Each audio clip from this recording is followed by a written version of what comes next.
Fala galera, Diogo Eric falando. Tô com meu amigo aqui, Ronald, especialista em investimento em trader esportivo. Vou mostrar para vocês agora uma operação que a gente está fazendo. Com investimento de 10 mil reais, a gente consegue operar e fazer R$1.000 por dia. Tá aqui o resultado, todas as operações nesse mês, aqui mostrando todos os saques que a gente fez. É isso aí, galera. Agora preto no branco aqui, ó, na conta bancária. Todos aqueles comprovantes ali de pedidos de saque caindo aqui na minha conta, ó, desde o primeiro dia do mês. É isso, galera. Vamos investir nesse mercado, tá crescendo muito, trader esportivo. Vamos deixar de lado o time de coração e investir de verdade nesse mercado que tá crescendo muito. E é isso, galera. Vem com a gente. Isso aí, pra cima. Exercício de imaginação aqui. Imagina que um clube brasileiro resolva contratar o melhor jogador do mundo, trazer o Messi. Ou o Cristiano Ronaldo, se você for time CR7. Ou então mesmo o Neymar, que custou 222 milhões de euros, R$1 bilhão e mais, ao Paris Saint-Germain. Já pensou um clube brasileiro trazer uma fera dessa? Já pensei, já sonhei, mas é impossível, né? Vamos falar a verdade. O que o Flamengo fez foi em 95 esse movimento, fazem muitos anos, a gente está falando aí de 25 anos atrás. Lembrando que a situação era muito diferente, né? O real valia o mesmo que o dólar, os preços dos jogadores também não eram tão inflacionados como nos dias de hoje. E o Flamengo, gente, tirou do Barcelona o melhor jogador do mundo na época, que era o Romário. O repórter Marcos Uchoa vai relembrar agora essa história incrível que marcou o futebol brasileiro. Rio de Janeiro, 14 de janeiro de 1995. Um time desfilar pelas ruas para comemorar um título é algo relativamente comum, mas um jogador de futebol fazer o mesmo sozinho é muito mais raro. A chegada de Romário teve um pouco de tudo. Era a apoteose de um ídolo brasileiro que voltava para casa em circunstâncias inéditas. Uma história assim dificilmente vai se repetir. Um brasileiro jogando nessas 4, 5 maiores ligas que tem no futebol europeu, voltar nessa condição para ganhar menos, possível, sabe disso.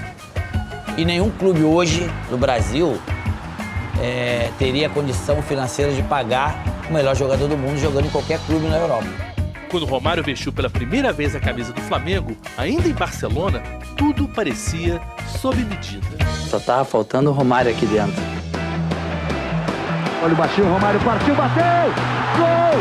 Gol! Gol! No ano de 94, o Baixinho tinha sido eleito o melhor jogador da Copa e o melhor jogador do mundo. Quem tem Romário tem pelo menos um! Aquela camisa 11, que antes tinha se acostumado com apenas 3 estrelas, finalmente, 24 anos depois, ganhava mais um. No beijo de cada jogador, no beijo de cada brasileiro!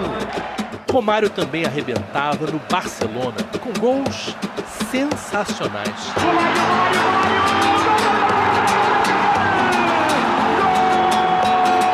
Era o melhor dos melhores. Não podia querer mais nada. Esse era o raciocínio, digamos assim, normal. Mas Romário sempre foi bem diferente. Quando voltou da Copa, de férias no Rio, tudo seduzia Romário. Tanto se diz que dinheiro não traz felicidade e realmente certas coisas não têm preço. É Rio, é praia, é família, é a relação que eu tenho com as pessoas daqui de onde eu nasci, naquela época, as festas. Romário se reapresentou no Barcelona muito atrasado, 2 semanas depois do combinado. Na cabeça dele já badalava, como um relógio, a ideia de uma outra volta. Não para o trabalho, mas para casa. Tá na hora de voltar para ficar perto da minha família.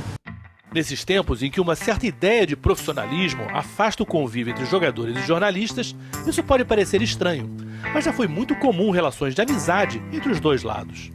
Gilmar Ferreira era repórter do Jornal do Brasil e escreveu na época um livro sobre a carreira de Romário. Uma relação de confiança foi se formando, até que no fim de setembro de 94, pouco depois da volta do craque ao Barcelona, toca o telefone com o Romário com a voz um pouco amargurada, querendo conversar. E ele então me pede a liberdade para confidenciar que ele estava disposto, que ele estava querendo retornar para o Brasil.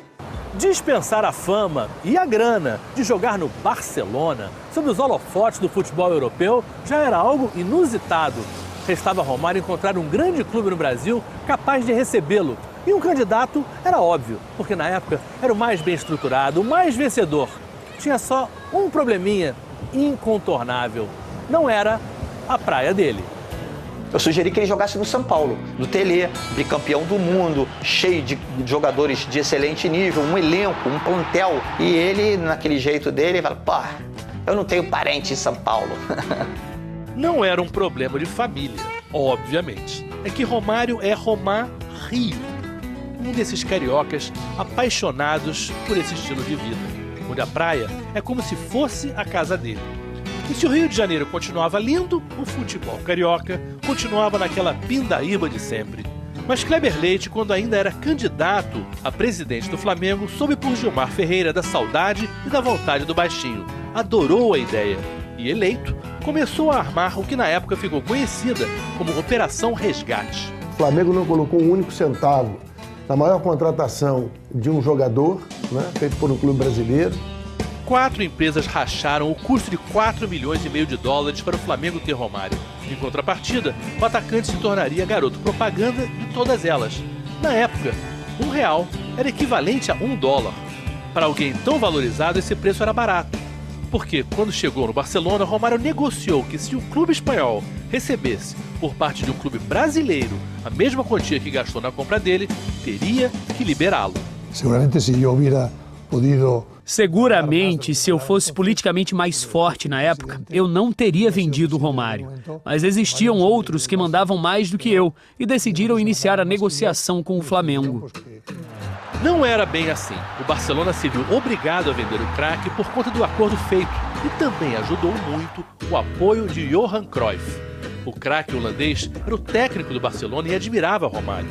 Como ex-jogador, percebeu que, psicologicamente, o brasileiro já estava com a cabeça longe. Mas quando o Kleber Leite chegou em Barcelona para a reunião do Juan Gaspar, o clube espanhol não levou a menor fé que o Flamengo tivesse condições de pagar pelo baixinho. Aí ele falou, são 4,5 milhões de dólares. Eu falei assim, presta atenção, você está me dizendo que por 4,5 milhões de dólares o Romário vai embora comigo amanhã? Exatamente. Eu falei, está fechado. Ele olhou para mim espantado, falei, como está fechado? Falei, como o senhor vai me pagar? Eu falei, eu vou pagar em plata. Não foi só o torcedor do Flamengo que ficou feliz, porque ver em campo o melhor jogador do mundo era algo impensável para os brasileiros, mesmo 25 anos atrás. Romário estava no auge, prestes a completar 29 anos, não veio para encerrar a carreira. Em seu primeiro treino foi recebido pelo técnico Vanderlei Luxemburgo, recém-chegado ao Flamengo após ser bicampeão brasileiro pelo Palmeiras. E o primeiro companheiro de ataque com a camisa rubro-negra foi Sávio. Aos 21 anos, era a grande promessa revelada na Gávea. Infelizmente, não conseguimos, vamos dizer, grande conquista, mas acho que falando propriamente da dupla, eu acho que foi uma dupla bem importante para a história do Flamengo. 95 foi o ano do centenário do Flamengo e, usando a camisa 100, Romário fez sua estreia em um amistoso contra a seleção do Uruguai, no estádio Serra Dourada. Empate em 1-1, onde o Romário não brilhou. Mas ao todo, em 95, foram 61 jogos e 45 gols. Romário agora pintou o gol! Apenas um troféu, a Taça Guanabara, equivalente ao primeiro turno do estadual. Aí o Romário, erguendo a taça. Atração nos gramados, atração na praia, Romário se escalou para a vida que queria, onde queria, do jeito que queria. Valeu, rapaziada, obrigado. Pagou caro, perdeu pelo lado financeiro, mas estava rodeado de amigos. Se deu o luxo de viver cercado de tudo do bom e do melhor. Isso nunca teve nada a ver com dinheiro. Quando eu falo que eu tinha que ser feliz, isso está longe de eu ser triste em Barcelona. Não é isso. Mas a felicidade maior minha era voltar e eu conseguir. Faria tudo isso de novo sem problema nenhum, sem pensar. Com todo o respeito às grandes contratações feitas pelo Flamengo atual, e parafraseando uma delas, a bola levantada, Romário! Romário era, é e sempre será um outro patamar.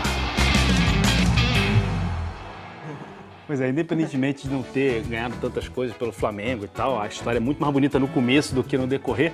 Acho que por todo esse contexto, eu falo, pelo menos, na minha opinião, é a maior contratação da história do futebol brasileiro até hoje. Até pra gente, quando conversava sobre essa entrevista e sobre essa matéria, a gente questionava muito, né? Tentando outros exemplos, mas no status que o Romário tava, melhor do mundo, campeão do mundo, vai ser difícil barrar. A única coisa que eu pensei que se compararia seria se o Ronaldo, depois de 2002, viesse pro Brasil no ano seguinte. Ainda assim, o Ronaldo já estava um pouco mais velho do que o Romário lá e assim, em 96. tava em Barcelona, né? Tava no Barcelona, não tava em qualquer time. Que linda história que a gente pôde recontar aqui no Esporte Espetacular. Caro torcedor do Fortaleza, se